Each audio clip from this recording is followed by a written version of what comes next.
살아계신 하나님, 주의 이름을 부르는 하나님의 자녀들에게 힘을 주시옵소서. 세상을 이길 수 있는 힘, 죄를 물리칠 수 있는 힘, 마귀를 대하여 승리할 수 있는 영적인 능력을 주시옵소서. 우리의 능력이 주께로 옴을 알게 하옵소서.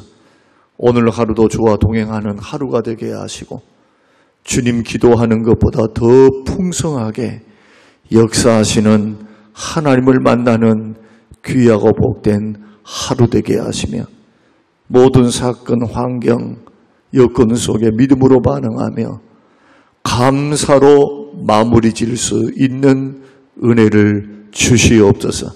우리 입술로 감사를 선포하고 하나님의 영광을 노래하게 하옵소서. 예수님 이름으로 기도합니다. 아멘. 아멘. 역대상 18장, 21장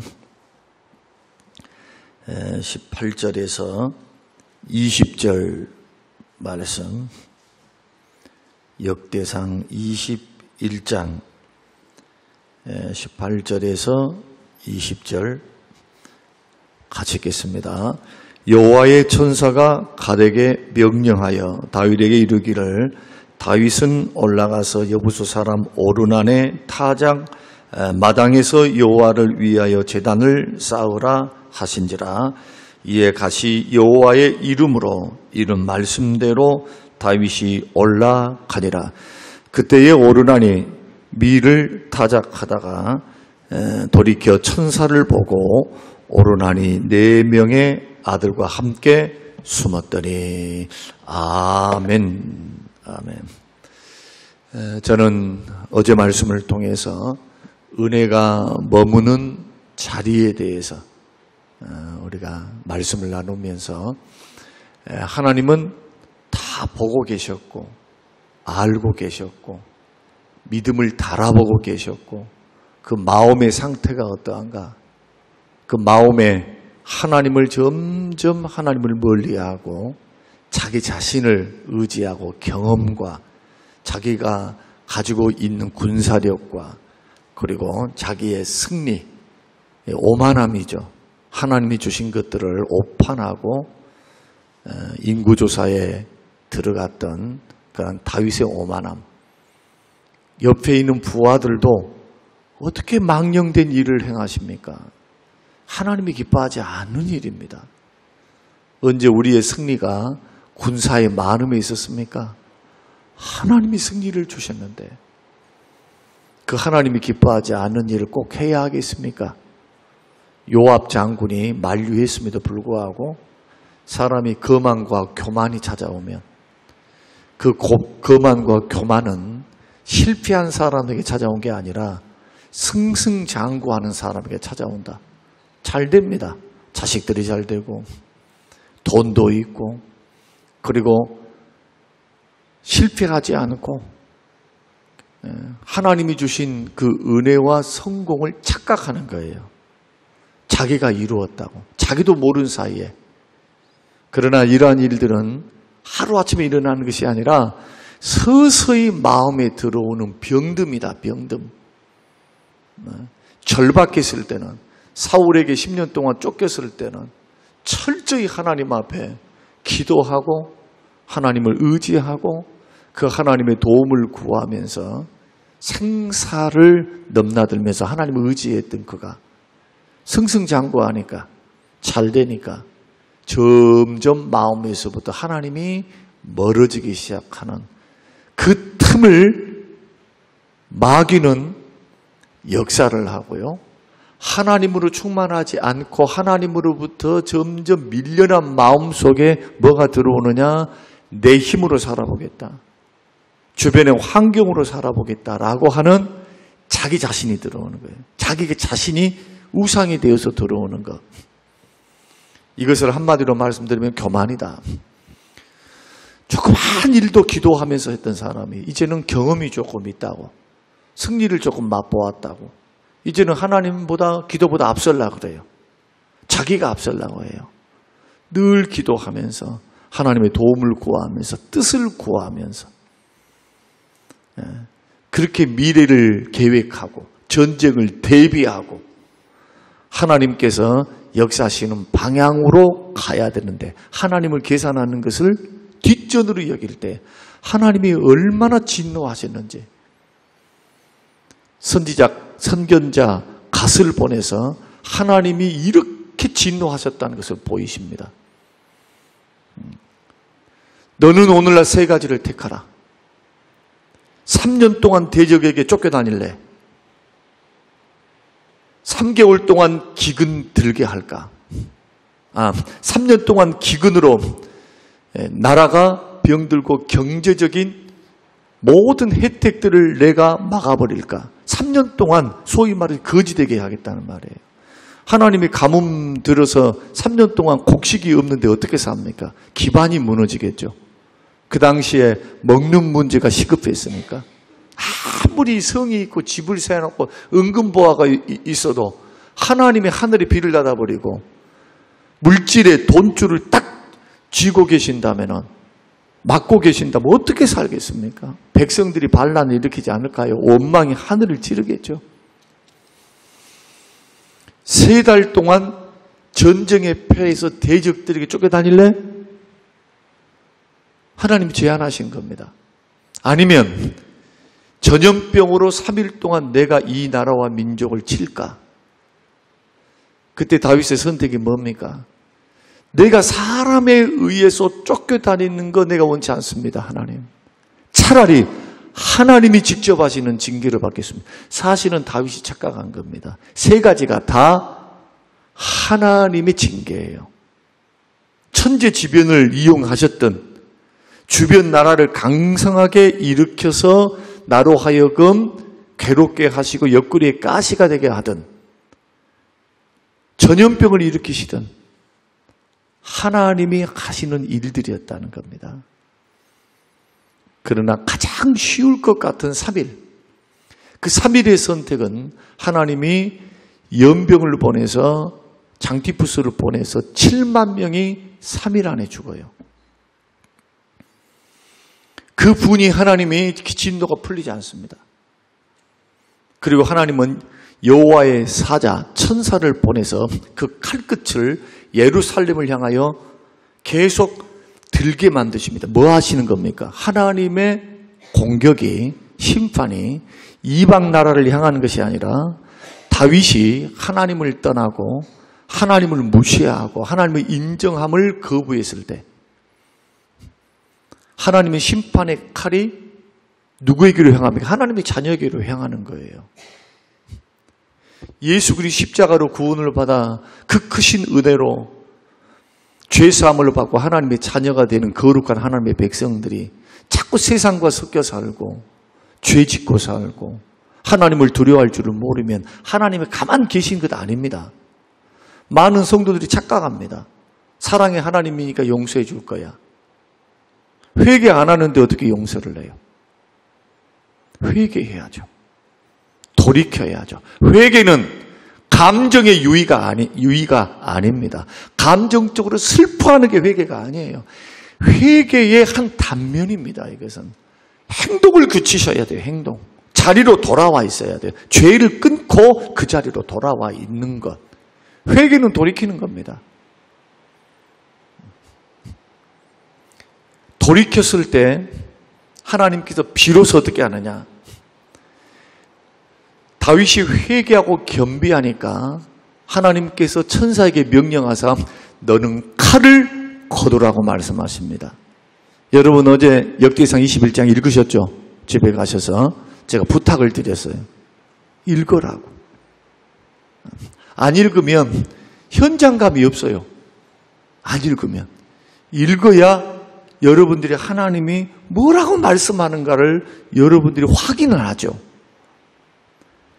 비로소 하나님께서 뉘우치시고 마음을 겸비한 다윗을 보시고 칼끝을 거두게 만드세요. 그리고 회복의 은혜를 베푸십니다. 그런데 여기서 중요한 거, 하나님께서 그에게 칼끝을 거두게 만드시고 적극적으로 회개의 자리로 나올 수 있도록 그에게 명령을 하나 하십니다. 자, 회개할 수 있는 것도 하나님의 은혜입니다. 회개는 그냥 내가 깨달았으니까 깨닫는 것도 은혜예요. 깨닫는 것도. 아무리 말을 하고 하나님께서 인생 채찍고 사람 막대기를 통해서 다루어도 깨닫지 못한 인생은 절대로 돌이키지 않습니다. 이것을 우연으로 생각합니다. 어리석게 그 길을 계속해서 답습해서 갑니다. 하나님의 손에서 벗어날 수가 없어요. 왜 제가 목회길을 걸어가면서 실수도 하고 실패도 하고 때로는 목회를 포기하겠다고 하고 내려오기도 하고 이런저런 일들을 하면서 약함 속에서도 회개를 강조하느냐. 회개는 빠를수록 좋아요. 깨달으면 회개해야 돼. 날마다 뉘우치는 거예요. 회개는 모아놓고 하는 게 아니라 오늘 말씀을 들었습니까? 지금 성령께서 여러분들을 일깨우시고 계시는 겁니다. 우리는 주의 은혜가 없으면 한순간도 죄로부터 자유로울 수가 없어요. 순간순간 죄를 지어요. 큰 죄에서 적은 죄에 이르기까지 적은 죄가 답습되어지면 큰 죄를 짓는 겁니다. 한꺼번에 큰 죄를 짓는 게 아니라 잘 자란 죄들이 모여서 강팍해지고 잘못 오판해서 큰 죄로 가는 거. 그래서 죄는 장성하는 겁니다. 자라가는 겁니다. 그 이치를 몰라요. 많은 분들이 가볍게 여기는 겁니다.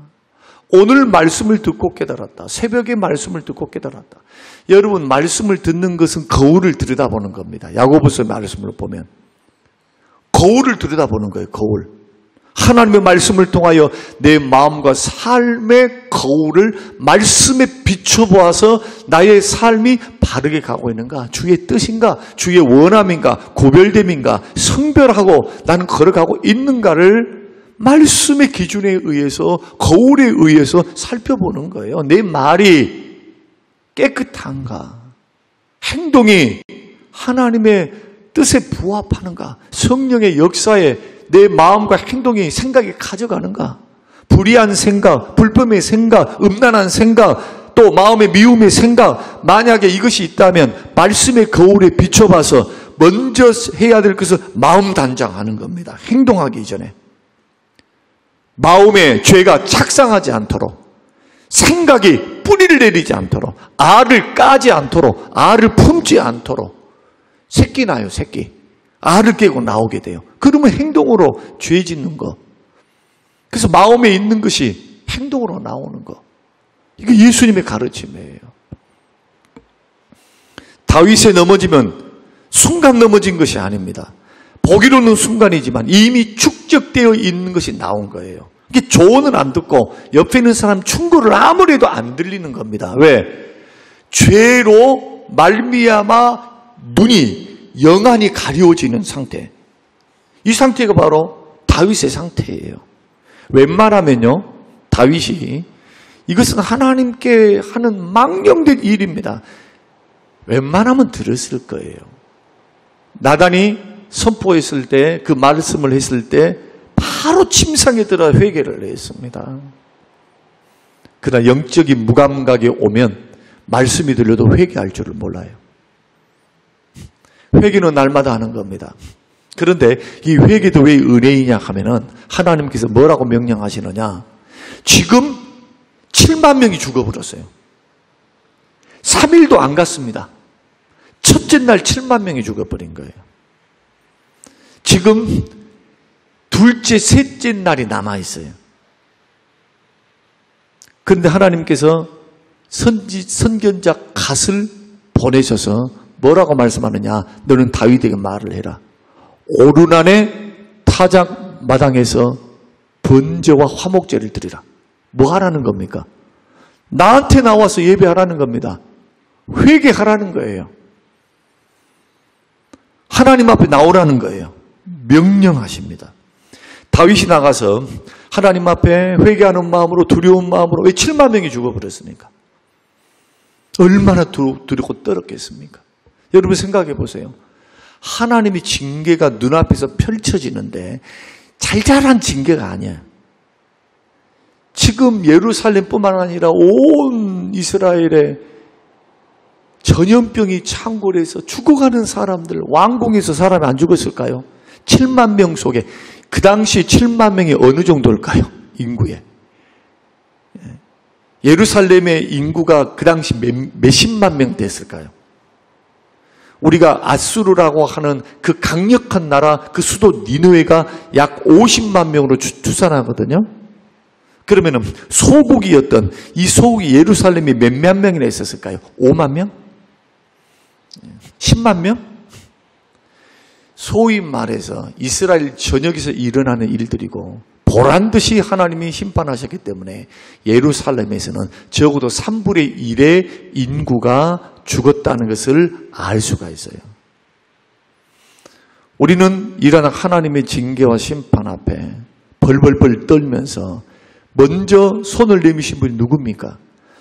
다윗은 두려워하고 회개의 엄두가 안 나요. 왜? 하나님이 말씀하셨던 3일이 안 끝났거든. 속으로만 애타고 있습니다. 속으로만 지금 죽을 지경에. 하나님의 진노가 이렇게 심각할 줄은 몰랐어요. 그런데 인구조사가 뭐라고요? 한번 생각해 보세요. 제가 어제하고 그 저번 주간에 제가 설명드렸던 그 내용이 그겁니다. 이게 뭐라고? 하나님이 은혜를 주시고 하나님이 축복을 주시고 은혜를 많이 받은 사람일수록 책임이 커요. 하나님이 많은 그 주신 것만큼 많이 달라 할 것이다. 예수님이 꼭 그렇게 말씀하셨습니다. 적게 주는 자에게는 적게 달라 할 것이고 많이 준 자에게는 많이 달라 할 것이다. 그러니까 하나님이 주신 축복과 혜택에는 책임이 있는 거예요. 책임이. 건강도 마찬가지, 장수도 마찬가지, 물질도 마찬가지, 시간 들임도 마찬가지. 이거 생각해 보신 적이 있습니까? 하나님 말씀에 어떤 단면 하나, 예수 믿으면 구원받아 천국 간다. 이것만 어린 아이들이, 이제 예수 믿고 구원받은 어린 아이들이 나 들을 법한 말씀이죠. 이건 신앙의 이제 출발입니다. 출발. 믿음의 장성한 분량, 그리스도의 분량까지 내 믿음이 자라가야 합니다. 하나님의 기대입니다. 기대. 은혜를 줬던 자들에 대한 기대. 적어도 영적인 성장과 성숙을 가져가야 할 사람들의 책임. 이것을 하나님이 요구하시는 겁니다. 그래서 하나님이 진노하시는 거예요. 더 크게 진노하시는 거예요. 한번 실패했거든요. 실수를. 바세바 사건을 통해서 엄청나게 그 가정 안에 하나님이 용서했지만은 징계를 엄청나게 했거든요. 여러분, 다윗 가정이 어떻게 됐습니까? 자식이 자식을 죽입니다. 자식 간에 근친 상간이 일어납니다.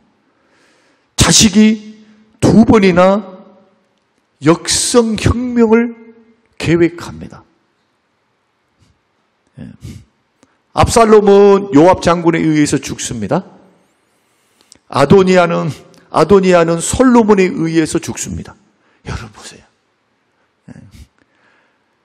이런 일들이 어떻게 허투루 우리에게 기록된 말씀이겠어요?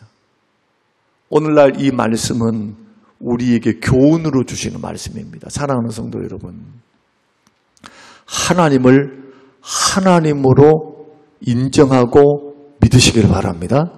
하나님은 계산이 분명해요. 은혜로우시면서도 계산이 분명해요.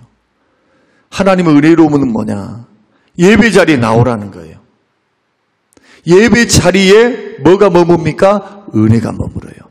여러분 개인적으로 기도한다. 한번 해보세요. 개인적으로 성경 읽는다. 이것과 주일날 날마다 나와서 예배를 드리고 함께 기도하고 함께 하는 것이 날마다 들으니까, 날마다 주마다 들으니까 그 말씀이 그 말씀인 것 같고 그 밥이 그 밥인 것 같고, 여러분 그러죠? 또 그거야? 또 그거야? 개인으로 한번 해보라니까요. 개인이 여러분이 집에서 한번 해봐요. 한번 6개월만. 여러분의 영혼이 얼마나 피폐해지는지. 공동체 두세 사람이 모여 있는 곳에 하나님이 은혜를 약속하셨습니다. 물론 개인의 예배도 필요해요. 그러나 하나님은 공식석상으로 부르십니다. 제단 쌓으라는 거예요. 제단 쌓으라. 그래서 오늘 은혜의 자리는 반드시 예배의 자리로부터. 하나님은 어떤 하나님이냐? 징계 가운데서도 은혜 베푸신다. 그 은혜의 길이 뭐냐? 예배의 길로 우리를 이끄신다는 겁니다. 이게 18절과 20절입니다. 그래서 오늘 본문의 말씀 보니까 뭐라고 말씀합니까? 18절에 여호와의 천사가 갓에게 명령하여 다윗에게 이르시기를, 다윗은 올라가서 여부소 사람 오르난의 타작마당에, 하나님이 지명까지 해줘요. 오르난의 타작마당은요, 성지 순례를 가보십시오.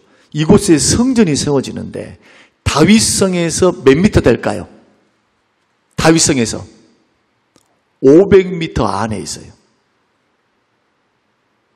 다윗성에서. 그곳은 농사 짓는 곳이고 포도나무를 가꾸는 그러한 곳이었기 때문에 그곳에서 너 예배 드려. 번제와 화목제를 드립니다. 다윗이. 그러니까 하나님께서 겸비하고 회개하고 하나님 앞에 다시 한번 하나님이 왕이십니다. 예배란 그거예요. 예배란. 내 인생의 왕, 내 인생의 주인이 내가 아니라 하나님이십니다 하는 고백이 예배라예요. 예배. 예배란 뭐냐? 하나님 앞에 드리는 경배입니다. 다윗이 지금 인구조사를 통해서 은연중에 이 나라의 주인은 나입니다. 전쟁의 주인도 나입니다.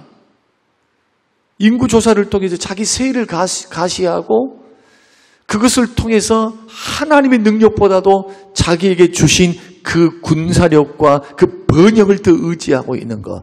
왕이 누구라는 거예요? 하나님이라는 거예요. 그래서 하나님이 요구하시는 겁니다. 예배로. 너의 삶의 주인, 너의 인생의 주인, 너의 물질의 주인, 너의 전쟁의 주인, 너의 나라와 생명의 주인이 나야. 이것을 선포하는 것이 예배의 자리로 부르는 거예요.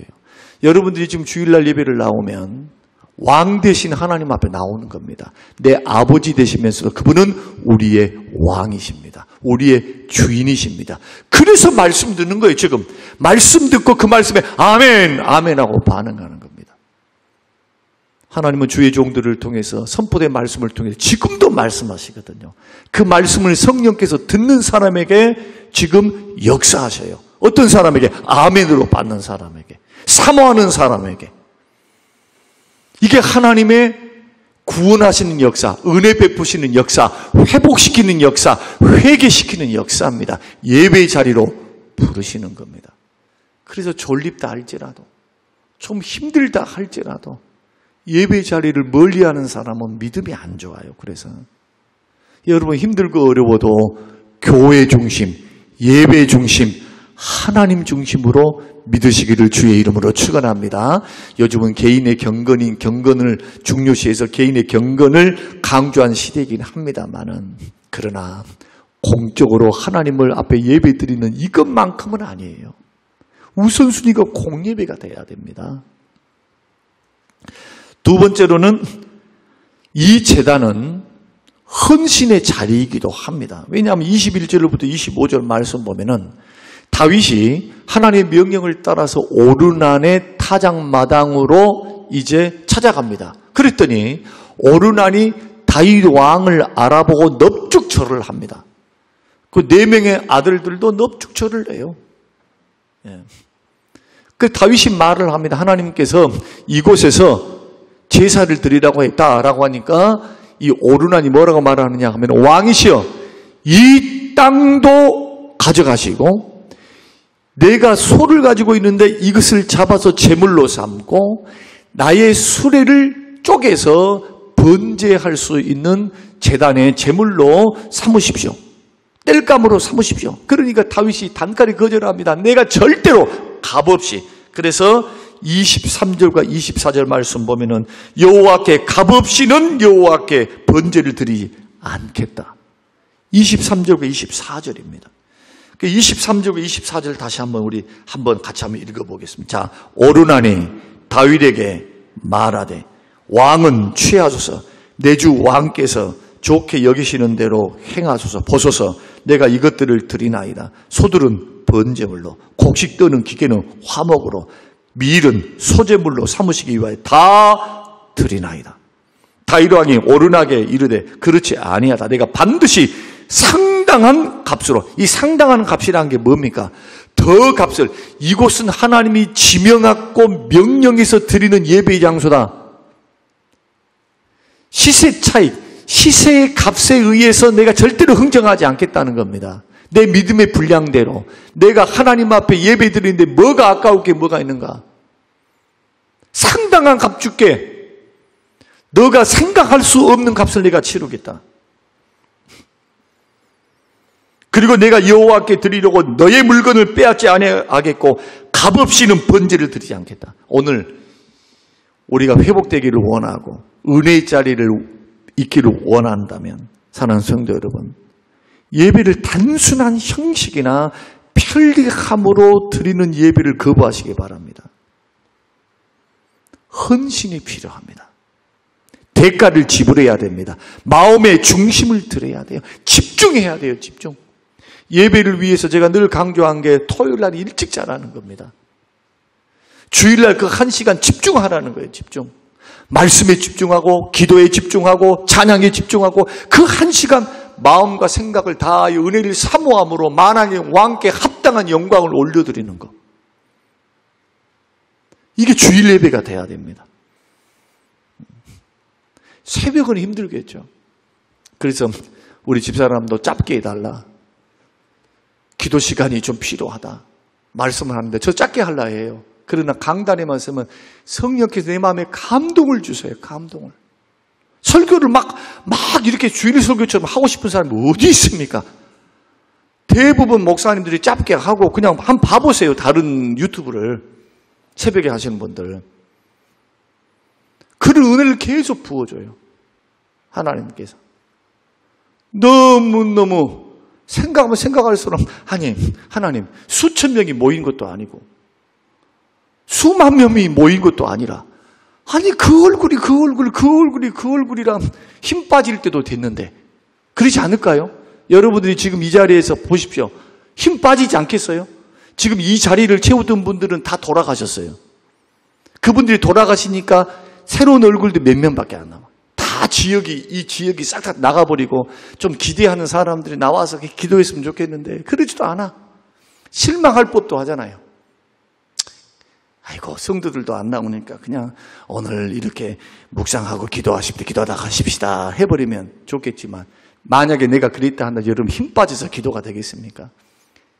그래 안 해도 더워서 기도도 안 나오는데 이런 말씀에 은혜를 담고라도 가게 되겠죠. 할렐루야. 하나님 앞에 헌신의 대가를 반드시 치러야 돼요.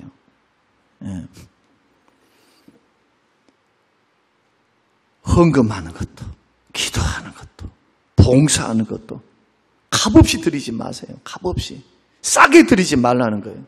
나의 마음을 담아서 하나님 앞에 진정으로 드리는 예배가 주일 예배가 되어야 된다. 성가대가 됐든 설교를 하든 설교하는 목사가 됐든 목사만 그러면 안 되겠죠. 예배 드리는 사람도 찬양할 때도 마음을 담아서 곡조 붙은 그 가사를 음미하면서 하나님이 받으시니까 청종하는 것, 말씀을 잘 듣고 기도에 아멘하고 말씀에 반응하며 하나님은 그러합니다. 하나님 그렇습니다. 아멘 아멘. 하나님 말씀이 옳습니다. 지당하십니다.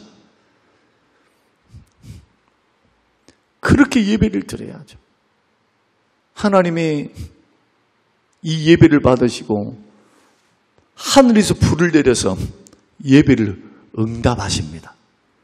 엘리야에게만 불을 던져준 게 아니라 다윗에게도 불을 던져주세요. 얼마나 감사하겠어. 얼마나. 그래서 다윗이 뭘 하느냐? 다시 번제를 드려요. 이게 중요합니다. 예배가 살 길이구나. 예배를 통해 응답하시는구나. 예배를 통해서 회개를 받아주시는구나. 하나님의 은혜를 베푸시는구나. 은혜가 머무는 자리는 예배 자리예요. 그래서 다시 한번 번제를 드립니다. 그러자 하나님께서 천사에게 명령합니다. 뭐라고 명령하느냐? 너의 칼을 거두라. 여러분 21장 읽어라 했어요. 순서를 한번 보면서 읽어보세요. 하나님 어떻게 역사하시는가. 결론은 뭐냐. 제단 위에 하나님의 응답이 임한다는 것. 사랑하는 성도 여러분, 하나님은 징계에 머무르지 아니하시고 우리를 은혜의 자리로 부르십니다. 은혜의 자리를 부를 때 반응은 뭐냐? 그 명령대로 말씀대로 오르난의 타작까지 갔어요. 하나님이 말씀하시면 은혜를 지금 주려고 지금 부르시는 거예요. 설교를 통해서 여러분 깨달음이 오죠. 회개할 것이 오고 아멘 자리가 오고 아하 하나님이 지금 나에게 도전한다 하면 성령님이 역사하시는 거예요. 이때 여러분들이 그 말씀을 듣고 아멘 마음을 고치고 생각을 고치고 회개하며 예배 자리로 나온다면 그리고 헌신으로 하나님 앞에 드리면 하나님께서는 기쁘게 응답하시고 그 하나님은 우리 인생과 삶을 회복시키십니다. 그 후에 어떻게 되시느냐? 회복시켜 주세요. 그리고 역대상 마지막 장에 보면은 다윗이 죽습니다. 다윗이 죽을 때 성경의 말씀에 보면은 자, 한번 보십시다. 29장 28절. 자, 28절. 하나님이 어떻게 그에게 축복하시는가? 자, 시작. 그가 나이 많아 늙도록 부하고 존귀를 누리다가 죽음에 그의 아들 솔로몬이 대신하여 왕이 되니라. 하나님이 거둬가십니까? 안 거둬가세요. 회개하면 반드시 회복하신다. 오르난의 타작마당은요, 평범한 삶의 자리입니다. 하나님이 기가 막힌 장소 원하지 않았습니다. 호렙산, 시내산, 모세가 있었던 시내산에 가라 마라 안 했습니다. 너의 집 앞에 가까이 있는, 아까 말씀드렸잖아요. 농사 짓는 곳이라고. 왕궁 안에서 한 200~300m밖에 안 떨어져 있어요. 그곳에 가서, 넓직한 곳에 가서 너 하나님 앞 제단 쌓아라. 평범한 일상에서 하나님이 말씀하시면 여러분 그곳이 제단이 되시기를 바라고 말씀을 주시면 회개의 자리로 돌아가 마음을 고치고 생각을 말씀을 들을 때마다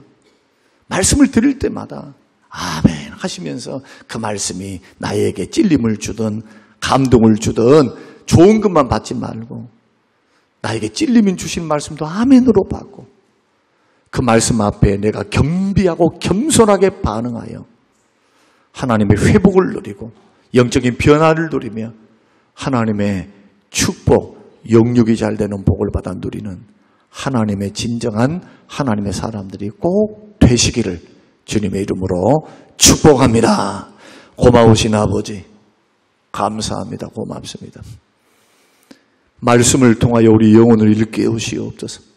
우리 아버지가 어떤 아버지이신지 내 아버지 하나님이 뭘 좋아하시는지 먼저 갔던 믿음의 사람들은 어떻게 성공을 가져오고 어떻게 실패를 냈으며 어떻게 약함 속에 있으며 하나님께서 그들을 어떻게 실패 속에서도 은혜 자리로 부르시는지 하나님의 말씀이 우리에게 큰 울림이 되어서 하나님 앞에 머물며 살게 하시고 말씀과 하나님의 역사와 성령의 역사 앞에 반응하도록 축복하옵소서.